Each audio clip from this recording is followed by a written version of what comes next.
If you're about to dive into the wild world of crypto, you might have stumbled upon something called RWA, short for real-world assets. But what is RWA exactly? Taking something from your everyday life, for example, like your house, a piece of gold, or even company stock, then turning it into a digital thingy on the blockchain. That's basically what RWA is all about.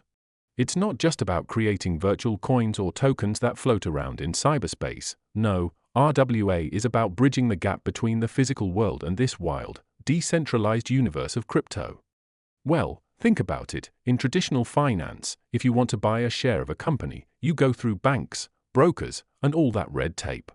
With RWA, we could tokenize that share, meaning turn it into a digital token on the blockchain. With this technology, it's easier to trade, split up, or even lend out to others around the globe.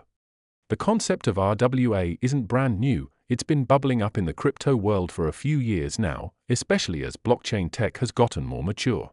It all ties back to something called tokenization, which is just a fancy way of saying digitizing an asset. Picture this: you have a painting by a famous artist, worth millions.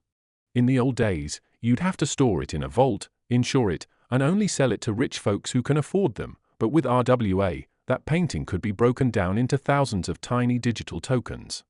Each token represents a piece of ownership, and you could sell those tokens to anyone with internet. But wait, is this actually happening? Yes, one of the big examples is in real estate tokenizing property. Take something like the company called Realty, which operates on the Ethereum blockchain. They allow people to buy tokens that represent fractions of actual properties, like rental homes in Detroit or Atlanta. So, if you're an investor, you could buy a token for, say, $50, which gives you a share of the rental income from that property, which also listed on their website.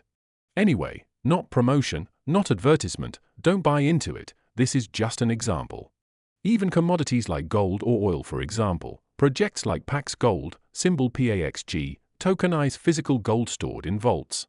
Each PAXG token is backed by an actual ounce of gold, so if you hold it, you're probably basically owning gold without having to store it under your bed. It's virtual gold, please be reminded. You can trade it 24/7, and when you want, you can redeem it for the real gold. But wait again. RWA is still in the exploration phase, many times may not been claimed as it is. While there are successful projects, there are also challenges. One of the biggest issues is government's policies, if they recognize them, if yes, how, and then you will have securities, if it's safe, non-vulnerable to hacks, and liquidity issues. Is it really demanding? RWA may sound something big for now and even in future, but at the time, it does only sounds something big.